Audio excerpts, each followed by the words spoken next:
আসসালামু আলাইকুম গাইস, কেমন আছেন সবাই? আই হোপ সবাই ভালো আছেন। আর আমি কেমন আছি সেটা এখনই বলতে চাচ্ছি না, কারণ গত রাতের কনসার্টকে ঘিরে আমার প্রাণপ্রিয় ক্যাম্পাসে কিছু ইনসিডেন্টস ঘটে গিয়েছে। ইনসিডেন্টস গুলার মধ্যে অন্যতম হচ্ছে মেয়েদের সিকিউরিটি। গত রাতের মেয়েদের চলাফেরা সিকিউরিটি ছিল একদম ইনসিকিউর, কারণ চোখের সামনে অল্প সময়ে এত বেশি মেয়ের ব্যাড টাচ হয় এর আগে কখনো আমি দেখি নাই। কলেজ গেট থেকে কনসার্টের মাঠে যাওয়ার জন্য যে রাস্তাটা অতিক্রম করতে হচ্ছিল, সেখানে আসলে মেয়েদের এই ব্যাড টাচের শিকার হইতে হচ্ছিল। এখানে ছেলে মেয়ে সবারই দোষ আমি দেখি।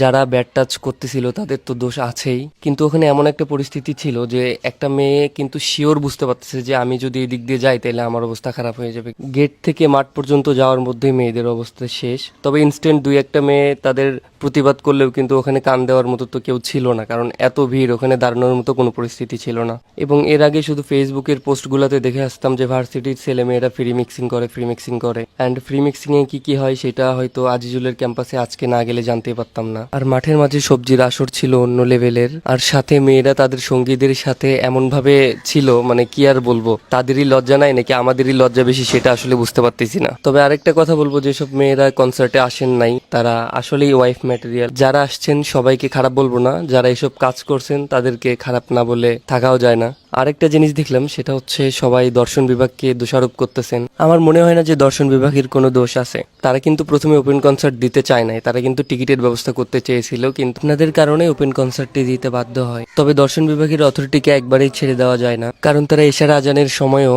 কনসার্ট অফ করে নাই। কনসার্ট চলাকালীন সময়ে অনেক ছাপরি পোলাপান মারামারি করতেছিল এবং বিশৃঙ্খলা সৃষ্টি করতেছিল। এজন্য পরিস্থিতি স্বাভাবিক করতে সেনাবাহিনী চলে এসেছিল স্টেজে। পরিস্থিতি স্বাভাবিক হওয়ার পরে অ্যাশেজ স্টেজে চলে আসে, তারপরে দুইটা গান শুনে আমি চলে আসি, কিন্তু বাসায় এসে শুনতে পারি যে কনসার্ট শেষে নাকি ওখানে একটা মার্ডারও হয়েছে। তো এরকম অনাকাঙ্ক্ষিত ঘটনা আসলেই মেনে নেওয়ার মতো না। কি আর বলবো, বলার মতো কোনো ভাষা নাই। পরিস্থিতি ও পরিবেশের উপর ভিত্তি করে ব্লগটা এরকম করতে হচ্ছে, অন্যথায় ব্লগটা অনেক হ্যাপিলি বা গানের ছন্দেও হতে পারতো।